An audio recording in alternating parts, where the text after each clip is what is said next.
Bonjour à tous. Alors aujourd'hui, avec les copains, donc c'est une émission dans laquelle nous parlons de films avec les copains. Et aujourd'hui, nous sommes avec Guillaume, Andy et Rivka. Et notre invité spécial, c'est Thibaut Pelletier, un première année aussi. Bonjour Thibaut. Bonjour. Tu veux nous parler du film qu'on a vu récemment sur le plateau 3 ? Ouais. Que tu as choisi d'ailleurs. Oui, d'ailleurs. Vas-y. Donc c'était Belladonna of Sadness de Eiichi Yamamoto, sorti en 73, le dernier film du studio Mushi Productions de Osamu Tezuka. Et c'était un film très expérimental, avec une énorme dimension érotique, notamment liée à l'art nouveau et au rock psychédélique. Et je sais pas ce que vous en avez pensé, donc à chaud, ou si vous avez préparé quelque chose, ou... Bah, peut-être juste avant, est-ce que quelqu'un veut bien donner le synopsis du film ? Le synopsis du film, c'est un couple qui se forme au Moyen-Âge, c'est ça ? Ça vient d'un conte à la base. Et un couple qui demande à se marier à son seigneur, sauf qu'ils n'ont pas assez d'argent pour se marier, il n'y a pas une dot assez conséquente. Et du coup, la femme se fait violer par son seigneur. Et à partir de là, se passent des fantaisies plus saugrenues que réalistes, bien entendu. Exactement. Je trouve que mon résumé est parfait. plutôt concis, Peut-être je peux finalement. compléter un peu le résumé. Vas-y, complète. Parce que je me suis endormi après. Vas-y. Du coup, c'est Jeanne et Jean, donc c'est époque médiévale et tout. Et donc Ça a l'air d'être en France. voilà, ouais. Et oui. Et on n'a pas d'autres noms à part que Jeanne et Jean. Et du coup, elle se fait violer par le seigneur et la cour du seigneur aussi. Et à partir de là, ça va être un peu la déchéance du couple. Donc ils vont avoir des problèmes d'argent, l'homme va avoir des problèmes de boisson, ils vont s'endetter. Et en fait, c'est grâce au fait que Jeanne formule avec son désespoir une sorte d'appel au diable qui se fait passer pour sa conscience, que Jean va commencer à s'élever et qu'en même temps, elle va commencer à être happée, entre guillemets, par les plaisirs érotiques, le mal, tout ce qui est un peu... Tout en gagnant du pouvoir auprès du village, puisqu'elle commence à être appréciée des villageois. C'est ça, exactement. Il y a un moment où il y a une sorte de guerre où les hommes sont appelés du coup au combat et où le seigneur aussi. Et du coup, il reste que les femmes et à ce moment-là, elle assied un peu son autorité. Mais il y a une sorte de rivalité qui se crée avec la reine, qui d'ailleurs est juste appelée la reine. Oui. C'est vraiment une fonction, quoi. Et oui, constamment dans cette question de est-ce que c'est elle qui dirige, est-ce que c'est moi, est-ce que c'est le seigneur ? Et grâce à justement cette espèce de pouvoir assez particulier que lui confère son pacte, à la fois elle est désirée, elle est puissante, elle est crainte. Et c'est une figure féminine assez particulière. Ouais. D'ailleurs, le thème du film, je pense qu'initialement, l'objectif c'était de parler de la libération de la sexualité, je pense. On est dans les années 60, donc 73, donc pas très loin après, mais 68, donc ça fait quand même pas mal écho. Et je pense que on a envie de parler de la sexualité de la femme, alors qu'avant c'était quand même assez tabou. C'est très maladroit. C'est plus Mais que ça reste maladroit. très japonais, quoi. Ça reste Ça très reste très japonais et japonais. c'est fait par des hommes. Et c'est hyper vénère quand même. Mais en fait, ce qui est intéressant, c'est qu'il n'y a jamais de moment où on voit clairement sa vulve, quoi. C'est toujours hyper détourné. Il y a des espèces de formes un peu hallucinogènes, hyper psychédéliques et tout. Même quand elle se fait violer, c'est tout son corps qui se déchire en sang à partir de son sexe et tout. C'est quand même hyper esthétisé, quoi. On peut le rappeler quand même, bien que ce soit très esthétisé et abstrait, un petit disclaimer, hein, parce que bon, C'est vrai, vrai, pas ça avec les enfants. C'est vrai que Voilà. Thibaut nous a absolument pas prévenu. J'ai dit film pour adultes. Donc prenez ce que vous voulez. Sachez que moi, On a très vite compris d'ailleurs. je n'étais pas prêt. Je suis sorti avec des traumatismes. Je ne dors plus bien depuis ce film, c'est-à-dire, je n'ai pas beaucoup dormi ce soir. En tout cas, le fait qu'on voit pas les vulves, ça s'explique surtout parce que c'est un film érotique. Un film érotique, on voit pas les... Et pourtant, Mmh. énormément d'appels phalliques, quoi. Genre, il n'y a que Ouais, ça de tout clairement. le film. Le diable Ouais, le lui-même diable. est un pénis. Genre. C'est Sa tête de gland, quoi. Mais au début, d'ailleurs, la première fois qu'on le voit, le diable, C'est- moi j'ai c'est pas un pénis. pensé. Déjà, je savais pas que c'était le diable vu qu'il apparaît pour la première fois. Et, Bah, il dit Très pas rapidement, que il c'est le on dit. comprend Oui, à la voilà. fin. Au C'est- début, il c'est- dit suis-toi. mais même au début, tu le vois faire des pirouettes malhonnêtes sur Jeanne. Ouais, C'est japonais. c'est japonais, exactement. Allez. Vous avez peut-être une scène qui vous a plu en particulier Bah, moi je trouve que esthétiquement, enfin, C'était Ah oui, magnifique, ouais. c'est superbe. Les aquarelles elles sont dingues. Bah, du coup, on voit très bien quand tu disais que c'est inspiré de l'Art Nouveau. Oui. Genre, enfin, les dessins c'est très Egon Schiele, Mucha et tout. grave. Donc, enfin, c'est très très beau. Ils ont très bien caché le manque de budget aussi, je trouve. Ouais, Ouais. totalement. Peu d'animation, mais au bon moment. D'ailleurs, c'est ça. Et C'est très, très très souvent fort. des. Bah, notamment, Ouais, faut préciser que le film est beaucoup, c'est beaucoup de planches inactes, sauf avec des petits bouts d'animation pour le coup très bien faits. Ouais. Enfin d'ailleurs c'est que ça. C'est quasiment que ça, oui, à part peut-être la scène, une scène en tête avec énormément d'éléments différents qui pop à l'écran, très L'orgie. colorés. Oui, l'orgie. Ouais. Ouais. Les grosses scènes sont animées en général. Par contre, c'est. Au début, moi, je pensais que ça allait être un roman photo parce que pendant un long Ouais, moment, quand même, presque, c'est que ouais, des il y a un images. côté de. C'est ça, c'est lent. Bah, d'ailleurs, je crois que la première animation vraiment fluide, en tout cas la première qui me vient en tête, c'est la première fois que le diable apparaît, cette espèce de fumée bizarre. Et là, on est sur. C'est très fluide, 24 images par seconde. C'est le viol. beau. Oui. la fois. Ouais, Ah, c'est vrai que le viol très, est très violent. Mais sinon, moi, l'une des scènes qui m'a le plus plu aussi, c'était vraiment celle de la peste. Vous savez, quand Oui. elle arrive et qu'elle ravage tout. Et l'animation qui variait, la musique aussi, le rythme, c'était vraiment, comment dire, ça sortait un peu aussi. Vraiment, on entrait dans le thème de la mort, quoi. Et là, c'était illustré justement par des petites boules noires qui criaient, et qui revenaient, qui grossissaient, qui rapetissaient. Même l'hôtel de ville qui s'effondrait. Enfin bon, c'était. J'adore la mort. Moi, ça m'a grave surpris parce qu'au début, après qu'il est. Enfin, je me souviens plus exactement. Oui, voilà, elle sort du château complètement désespérée et tout. Ouais. Elle rejoint Jean, son mari, et il l'étrangle. Genre, je pensais qu'elle allait mourir, qu'elle allait revenir un peu comme une sorte de veuve noire. Enfin, genre, Esprit vengeur. Ouais, de ouais. C'est vrai que Jean, un il est veuf. Jean est très particulier comme figure, il parle presque pas Oui. déjà. Et il a toujours cette espèce d'ambiguïté, il a l'air de profiter du pouvoir de Jeanne. Grâce à elle, il devient percepteur des impôts, je crois. Donc il a une position assez importante au sein du village, mais en même temps, il la délaisse, il n'a pas l'air de trop lui parler du tout, ou alors ils ont des rapports violents ou inexistants. Et Mais que quand le seigneur utilise le fait qu'ils aient été mariés à un moment pour l'acheter, en gros, que là, il a l'air un peu concerné par elle, mais c'est vrai parce qu'il est concerné par sa survie. Mais sinon, oui, il n'a pas eu l'air de beaucoup souffrir du fait que ce soit devenu une sorte de prêtresse, de sorcière. ce qu'on voit très bien d'ailleurs, j'ai trouvé. C'est vraiment une scène que j'ai beaucoup appréciée, c'est quand Jeanne est recherchée pour être brûlée sur le bûcher, à la moitié du film peut-être, et que donc elle essaie de rentrer chez elle, et elle voit les gardes qui interrogent Jean, et ils la couvrent pas, elle doit s'enfuir. Il y a vraiment une prise d'indépendance très forte à ce moment-là, j'ai trouvé. Ça précède directement sa transformation en vraie sorcière, à proprement parler. Et c'est vraiment l'abandon de la figure masculine. Je m'attendais à ce que la figure masculine, c'est un peu du couple classique qui chapeaute la relation, s'en aille d'une autre manière, qui se fasse tuer ou autre. Mais non, il l'abandonne et elle s'en sort très bien sans lui. Après, elle fait un pacte avec une autre figure masculine aussi. C'est ça. Ouais. Donc c'est pas... Et puis, voilà quoi. Pour moi, le problème majeur du film, c'est que, enfin, vu qu'on est censé parler de l'épanouissement de la sexualité féminine, ça passe que par le viol déjà, Oui. Ouais. et que par, genre, c'est l'homme qui autorise potentiellement ou qui l'amène à ça, Oui, il lui demande la débauche, quoi. Il lui C'est demande ça. de se libérer. et la force, ouais, c'est ça, et tout le temps. Il n'y a pas un moment où déjà même quand elle prend du plaisir, en fait, nous, on voit des scènes de souffrance parce que c'est hyper violent, les images sont Oui. hyper violentes et tout. Après, c'est l'ambiguïté japonaise aussi.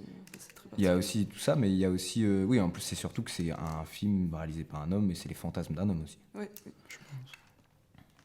Ou en tout cas, c'est, je sais pas, peut-être une projection de ce qu'ils imaginent être. Ouais. C'est comme si la les fantasmes sensibilité du féminins, corps quoi. de la femme lui fait échapper son propre consentement parce qu'en fait, c'est tellement une sorte de bouille, enfin de nœud à nerfs et à plaisir qu'en fait, son consentement et que ça peut. En fait, c'est un concept qui n'existe pas vraiment Mhm. parce que de toute manière, tu la touches et elle prend du plaisir, quoi. C'est super étonnant. C'est ça. D'ailleurs, on voit des clitoris. Je sais pas si vous avez remarqué, mais à un moment où on en voit directement dessiné. C'est la seule fois qu'on a à peu près une vulve. Ah, ouais. Ah oui, oui, oui. Puis il y a Ouais. aussi des mains qui font des vulves Ouais. à un moment. C'est ça, ouais. avec les cheveux. C'est assez imaginatif. Il y a plein Mm. d'animaux aussi dans l'orgie. Ouais. Oui, mais je Ouais. pense que, je sais pas si vous voyez, mais la scène qui clignote en noir-blanc avec beaucoup d'animaux ou autre, Ouais. moi le premier truc qui m'est venu à la tête, c'est faut montrer ça à Michel Ouimans. C'est vraiment boche en fait. On a C'est les ça, c'est espèces vrai. d'animums et des orgies, Mm, de la peinture flamande avec des figures ambiguës et très très. Je sais pas, il y a limite plus de notion de plaisir ou de souffrance, c'était juste des corps. Il n'y a plus d'esprit, c'était juste des corps entassés les uns sur les autres. Ça forme des espèces d'anneaux d'ailleurs, c'est assez particulier. Mais du coup, le film est hyper frustrant parce que, enfin, c'est une claque visuelle, je trouve. Et en même temps, tu ressors de ça et genre, t'as le sentiment que le message, c'est femme, vous pouvez prendre du plaisir, on va vous forcer et vous allez voir que ça marche.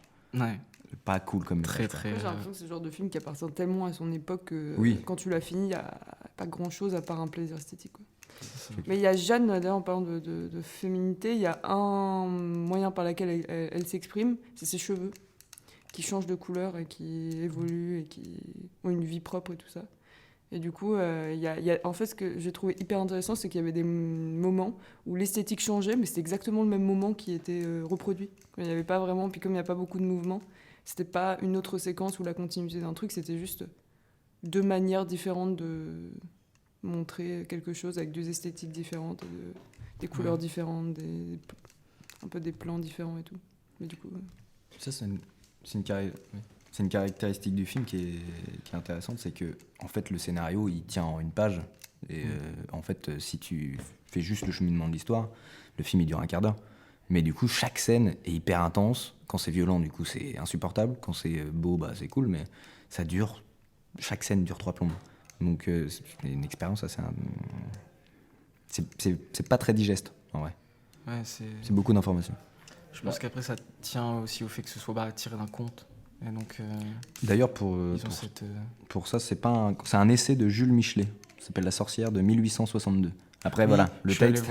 je suis allé voir très vite, je me suis renseigné sur le texte. Et donc, oui, c'est vrai que c'est pas un conte, mais en fait, c'est une analyse de plusieurs contes de sorcières. Et c'était quelqu'un, un théoricien, qui s'intéressait à la chasse aux sorcières.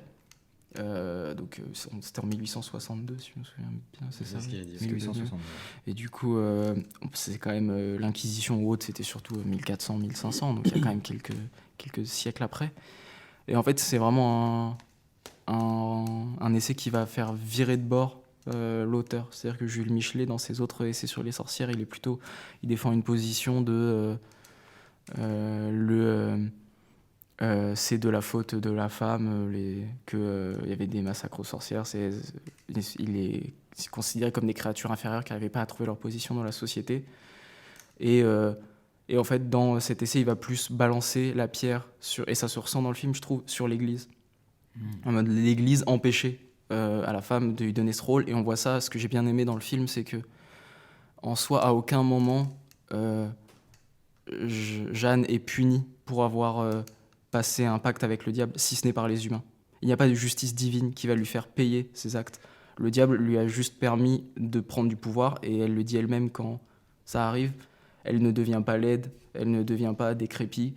C'est juste un moyen d'acquérir du pouvoir comme un autre, et pas quelque chose avec un revers de la médaille. Ouais, c'est ça que je trouvais super intéressant justement, c'était que la notion de bien et de mal ici, elle est, on la cherche quoi.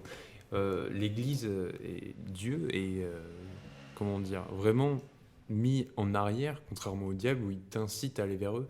Au début, les paysans avaient peur, justement, fuyaient Jeanne qui, elle, avait enfin fricoté avec le diable. Et puis à la fin, c'est la débandade, il y a tout le village qui va voir le diable, accepte la luxure et les orgies à tout va, et délaisse justement la divinité. c'est parce qu'ils se font l'Église. guérir aussi. Voilà, c'est ça. Et en fait, ça amène une autre problématique, c'est que à la fin, le roi sans son peuple, c'est rien, quoi. Et il le fait comprendre, hein, clairement.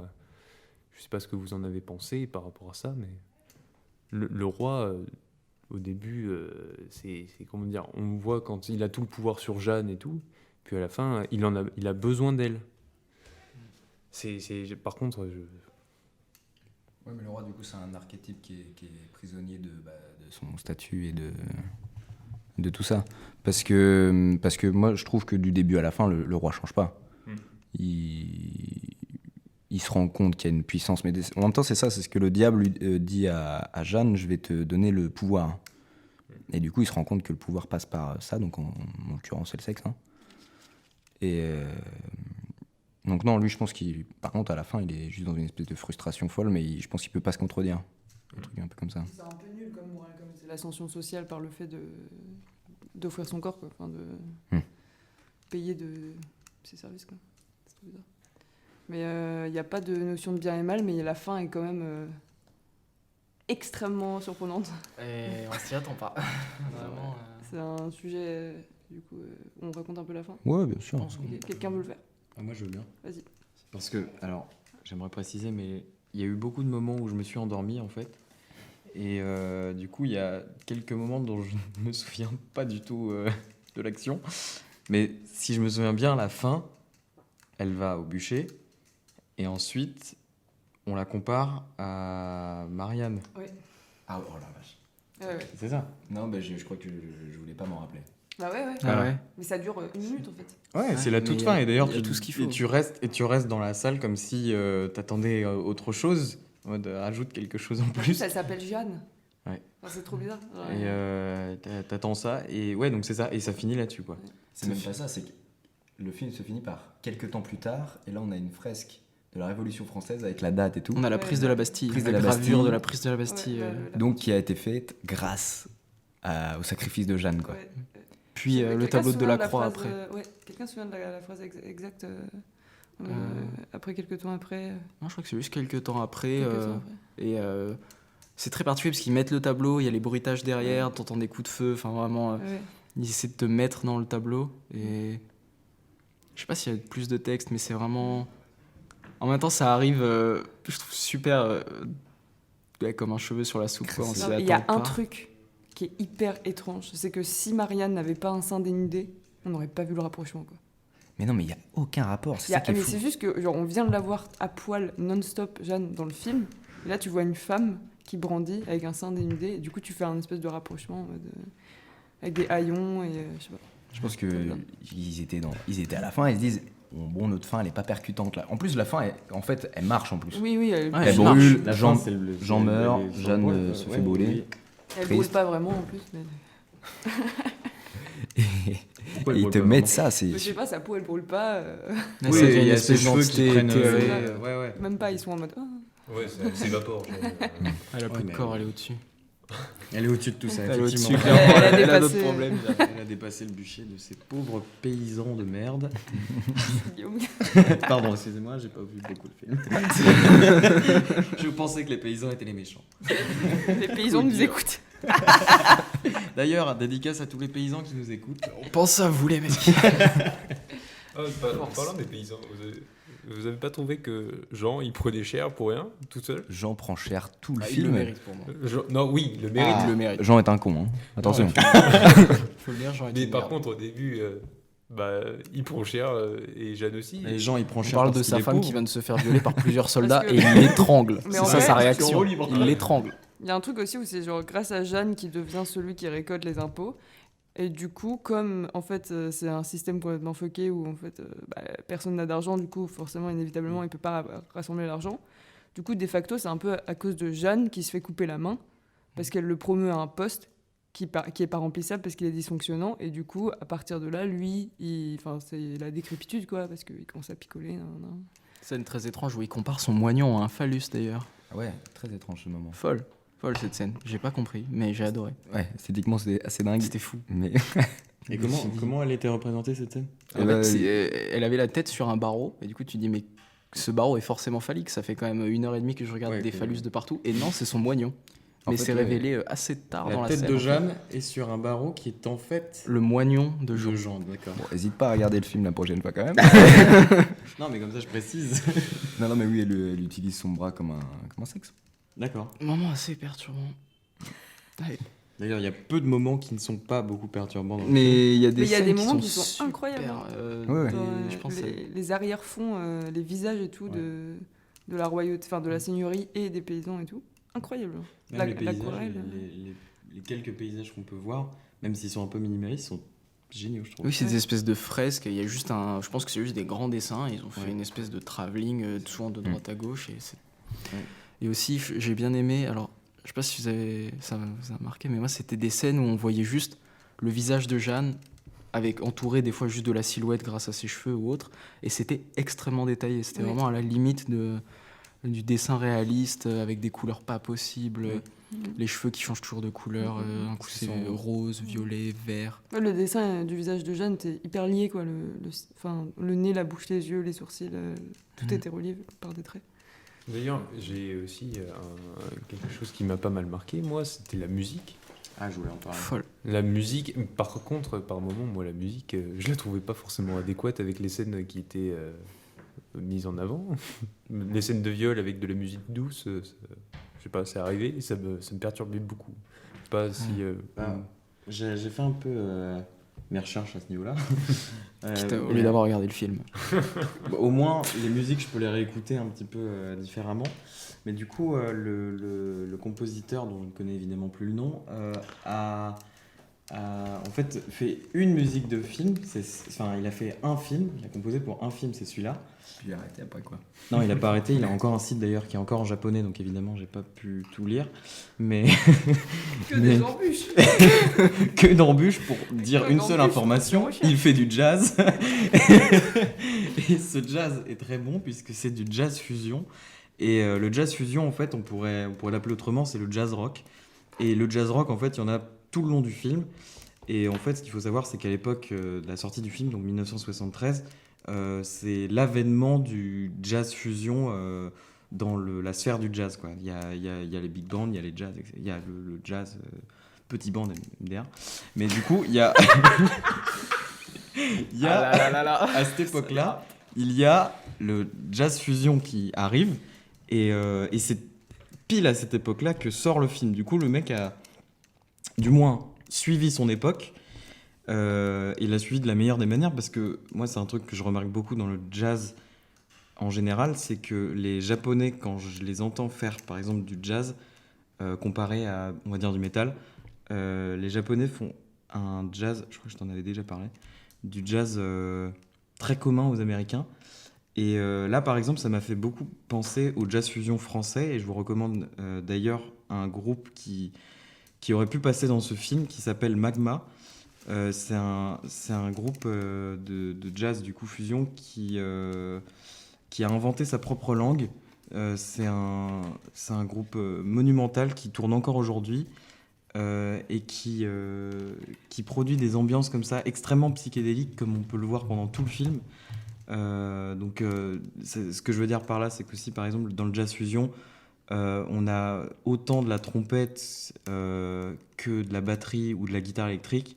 Là aussi dans le film il y avait énormément d'orgues synthétiques, enfin des synthés, et tout ça forme vraiment un alliage pour tout le film très 70s quoi. Donc voilà, un petit point sur la musique. Allez gros... Ouais, allez écouter et je vais vous donner le nom du compositeur, comme ça vous pourrez le retrouver en plus. Si ce film peut nous permettre de découvrir un truc vraiment bien, parce que non mais il est bien, mais il faut juste pas. Faut s'attendre au truc, quoi. Non, mais je pense qu'il est très important pour son époque. Il est novateur en termes d'animation et sur plein de points. Après, bien sûr, maintenant. Moi, ça me donne envie Il de a voir. Masahiko Sato, il s'appelle tu le l'avais compositeur. présenté comme quoi c'était. C'est le dernier d'une trilogie qui Ouais, s'appelle c'est ça. Animérama. Mais du coup, Alors, ouais, voilà. excuse-moi. Du coup, juste, si vous voulez aller voir le reste, donc les deux autres films d'Animérama qui sont Cléopâtra et Les Mille et Une Nuits, c'est vraiment beaucoup moins subtil pour être allé voir. C'est des films, encore une fois, des films érotiques, mais je pense que c'était à cause du fait qu'il était chapeauté Ichi Yamamoto par Osamu Tezuka, et du coup il a moins pris de risques parce qu'il se sentait contraint, il voulait éviter que son studio coule. C'est raté d'ailleurs, Et presque, le juste studio a après le coulé juste film, après La La Belladonna. Belladonna de la tristesse. Et Quel beau titre. si vous voulez, tout à fait. C'est quoi une belladone? C'est la fleur qu'ils utilisent pour soigner. Ok, d'accord. Mais en fait, les deux autres films sont beaucoup moins expérimentaux et beaucoup. Je pense que le Cléopâtre a marqué l'histoire parce que c'est le tout premier film d'animation japonais érotique. Mais en Ils ont termes le- de démarche, c'est beaucoup moins. Ils ont le même style graphique que Du tout. celui-ci. Vraiment du tout. Ça se rapproche plus du style de Tezuka, du coup. Pour le coup. Oui, et beaucoup plus inspiré par. Bon, ce serait particulier de dire ça parce que c'est un film pour adultes, mais Disney. C'est-à-dire que Osamu Tezuka, c'est l'inspiration Disney ultime, quoi. Mais d'ailleurs, pour parler de Tezuka un petit peu, parce que Tezuka, c'est quand même un monstre de. On l'appelle le dieu du manga. C'est son Il a un nom. peu créé ça, quoi. Pourquoi Et pas. d'ailleurs, c'est donc lui qui a produit le premier film d'animation japonaise érotique, mais il a aussi créé la première série d'animation japonaise avec Astro Boy. Tout à fait, toute première série Dans les d'animation années japonaise, 60. Astro Boy. Et d'ailleurs, je vous invite aussi les scènes érotiques. Bon, après, les scènes érotiques de La Belladonna de la tristesse sont très crues, très violentes, mais en lisant d'autres, donc là, je conseille plutôt des ouvrages de Osamu Tezuka, notamment La femme insecte, qui est pareil, l'histoire d'une femme qui va prendre un rôle important dans la vie politique du Japon, une période très trouble, grâce à ses charmes, pour dire ainsi. Et c'est tout un rapport sur la métamorphose. C'est-à-dire qu'Osamu Tezuka assimile toujours la relation sexuelle à la métamorphose, un rapport cocon, chrysalide, nouveau corps. Et je pense que c'est une des clés pour comprendre ces espèces d'expériences visuelles ultra perturbantes. Parce que oui, on a un diable qui se transforme constamment. On a son corps qui... On a une scène avec la Belladonna de la tristesse en sphinx, Oui. d'ailleurs. Magnifique scène. Noir, ouais. Magnifique. Donc là, on est sur plutôt mythologie grecque, ce genre de truc. On a constamment des transformations, des métamorphoses. Et je pense que ça a un rôle à voir avec Osamu Tezuka et le reste de son travail. Eh bien, voilà. Est-ce que vous avez d'autres points à rajouter par hasard ou J'ai adoré la musique. Ouais. La Ah oui, fin est si- affreuse. Ouais, la fin est affreuse, mais sur la musique aussi, je voulais rajouter. épique. En plus ce côté rock psychédélique, jazz fusion, il y a aussi toujours, mais ça c'est vraiment des mélanges particuliers, mais ils font revenir, il me semble que c'est au début et à la toute fin, des musiques beaucoup plus traditionnelles Totalement. japonaises. Il y a du shamisen qui revient. Et c'est en même temps hors de propos, et en même temps c'est Tellement dans le propos. c'est ça, quoi. Parce qu'en même temps la fin avec justement l'arrivée des peintures et autres, fait aussi tellement hors de propos du film que ça crée une cohérence dans le bordel, quoi. Oui, du coup, bon, sur cette fin d'émission, nous vous proposerons demain une nouvelle émission de Avec les copains, cette fois avec un nouvel invité, donc Sofia Quintero aussi de première année. Le film n'est pas encore décidé, bien sûr que si. Et du coup, nous, on se dit au revoir, voilà. Hein. Au revoir. Merci Au revoir. Thibaut. Merci Thibaut Merci d'être d'être venu. venu, hein. là. J'espère que vous avez Et, bien aimé. Et à Bah, demain. hein. C'était génial. Ciao. Oh là là.